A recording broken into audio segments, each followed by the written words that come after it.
Gold price ಬೀಳೋಕೆ start ಆಯ್ತಾ? Correction ಆರಂಭ ಆಗಿದೆನಾ ಅಥವಾ ಇನ್ನ ಒಂದು ದೊಡ್ಡ ಕ್ರಾಶ್ ಬರೋಕೆ ರೆಡಿ ಇದೆನಾ? ಇನ್ನ ವೇಟ್ ಮಾಡ್ಬೇಕಾ ಅಥವಾ ಬೈ ಮಾಡ್ಬೇಕಾ? 1.23 ಲ್ಯಾಕ್ಸ್ ಇರೋ ಗೋಲ್ಡ್ ಲಾಸ್ಟ್ ವೀಕ್ ಅಲ್ಲಿ ಈ ವಾರ 1.15 ಲ್ಯಾಕ್ ಗೆ ಬಂದಿದೆ. ನಾನು ಹಿಂದಿನ ವಿಡಿಯೋದಲ್ಲಿ ಹೇಳಿದ್ದೆ 1.15 lac is the support.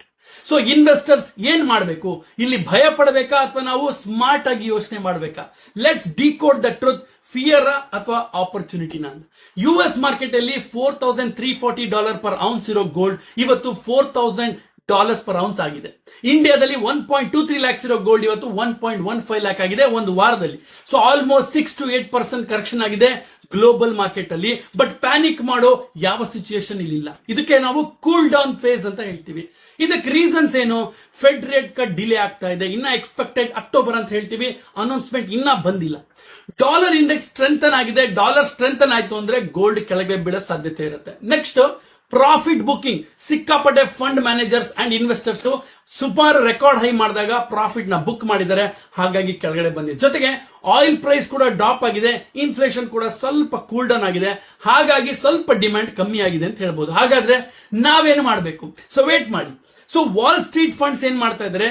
Silver ಮತ್ತೆ US ಡಾಲರ್ಸ್ಗೆ ಅಮೌಂಟ್ ಅನ್ನ ಶಿಫ್ಟ್ ಮಾಡ್ತಾ ಇದ್ದಾರೆ. ಹಾಗಾಗಿ ಇದೊಂದು ಟೆಂಪರರಿ ಕರೆಕ್ಷನ್ ಬರ್ತಾ ಇದೆ. ಬಟ್ ಆಕ್ಚುಲಿ ಟ್ರೆಂಡ್ ಚೇಂಜ್ ಆಗಿಲ್ಲ. Support range 1.1 lakh to 1.12 lakh ಹತ್ರ ಸಿಕ್ಕಾಪಟ್ಟೆ ಸಪೋರ್ಟ್ ಇದೆ. ಇಲ್ಲಿ ಬೌನ್ಸ್ ಆಗುವ ಸಾಧ್ಯತೆ ಇದೆ. ಅಕಸ್ಮಾತ್ ಇದು ಬ್ರೇಕ್ ಆದ್ರೆ ಮಾತ್ರ ಫರ್ದರ್ 5% ಡೌನ್ ಆಗ್ಬಹುದು. So watch. ಡಾಲರ್ ಇಂಡೆಕ್ಸ್ ನ ವಾಚ್ ಮಾಡ್ತಾ ಇರಿ. ಜೊತೆಗೆ ಫೆಡ್ ಮೀಟಿಂಗ್ 28-29 ಅಕ್ಟೋಬರ್ ನ ವಾಚ್ ಮಾಡೋದು ಮರಿಬೇಡಿ. ಸೊ ಇದು ಒಂದು ಕ್ರಾಶ್ ಅಲ್ಲ, ಇದು healthy correction. Smart investors panic ಆಗೋ ನೆಸಿಟಿ ಇಲ್ಲ. ಪ್ಲಾನ್ ಮಾಡಿ, ಸ್ಪ್ಲಿಟ್ ಮಾಡಿ ನಿಮ್ಮ ಬೈಯಿಂಗ್ ಅನ್ನ 50% ನೌ ಅಂಡ್ 50% ಲೇಟರ್. ಸ್ಟ್ರಾಟಜಿಯಲ್ಲಿ ಡಿಸಿಪ್ಲಿನ್ ಇರೋದು ಸಕ್ಸಸ್ ನ ಒಂದು ಸೀಕ್ರೆಟ್.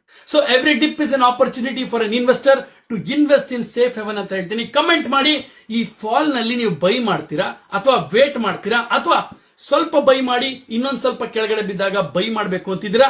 ಈ ವಿಡಿಯೋ ನಿಮ್ಗೆ ಇಷ್ಟ ಆದಲ್ಲಿ ಸೇವ್ ಮಾಡ್ಕೊಳ್ಳಿ ಹಾಗೂ ನಿಮ್ಮ ಫ್ರೆಂಡ್ಸ್ಗೂ ಶೇರ್ ಮಾಡಿ. ಯಾಕೆಂದ್ರೆ ಈ ತರದ ಇನ್ಫಾರ್ಮೇಶನ್ ಸಿಕ್ಕರೆ ನಾವು ಕೂಡ ಒಳ್ಳೆ ಡಿಸಿಷನ್ ಮಾಡೋಕೆ ಸಾಧ್ಯವಾಗ್ತದೆ.